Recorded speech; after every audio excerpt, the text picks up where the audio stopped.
Добре дошъл в ден 7. Първата крачка навътре. Има една крачка, която променя всичко. Не защото тази крачка е голяма, а защото е твоя. Първата крачка. Не към върха, а навътре. Към онази точка, от която започваш да си задаваш въпросите, които наистина имат значение. Кой съм аз? Какво иска душата ми? В какво съм истински добър или добра? И защо го бях забравила? Тази крачка не се прави по команда.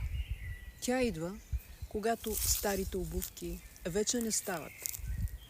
Когато усещаш, че душата ти се търка в ръбовете на живота, който някога си избрала, но вече не ти служи.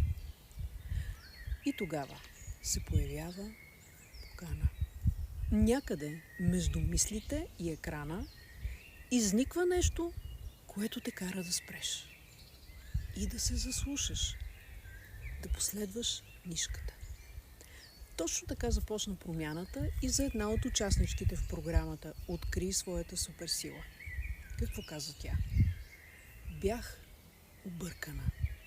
В процес на преоткриване. Задавах си въпроси. Какво мога най-добре? Коя е моята сила? И тогава видях заглавието "Открий своята суперсила и я реализирай". Записах се от интерес, но останах заради вътрешния повик. Не знаех още какво се случва, но знаех, че съм на своето място. И всичко започна да ми се случва с лекота. В един момент разбрах. Свободата ми идва, когато са удовлетворени нуждите ми. И тогава отприщих духа си, желанието си, жаждата си за живот. Създадох нещо с ръцете си, но всъщност създадах себе си наново. Върнах си силата, върнах си вярата, върнах си любовта.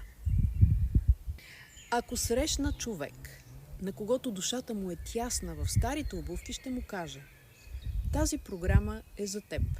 Ако усещаш, че този зов нашепва и в теб, ако имаш усещането, че не случайно чуваш точно това днес, ако душата ти казва тихо: крайно време е, направи първата крачка. Тя не трябва да бъде сигурна, а само истинска. Аз съм тук. Пътят е начертан и пространството е създадено. А с него и възможността да откриеш онази част от себе си, която чака да бъде припозната. Твоята суперсила не е мит. Тя е спомен, който можеш да си върнеш. Ти знаеш кога е време. Ако това е твоя момент, тръгни. Направи първата крачка навътре. Очакваме те.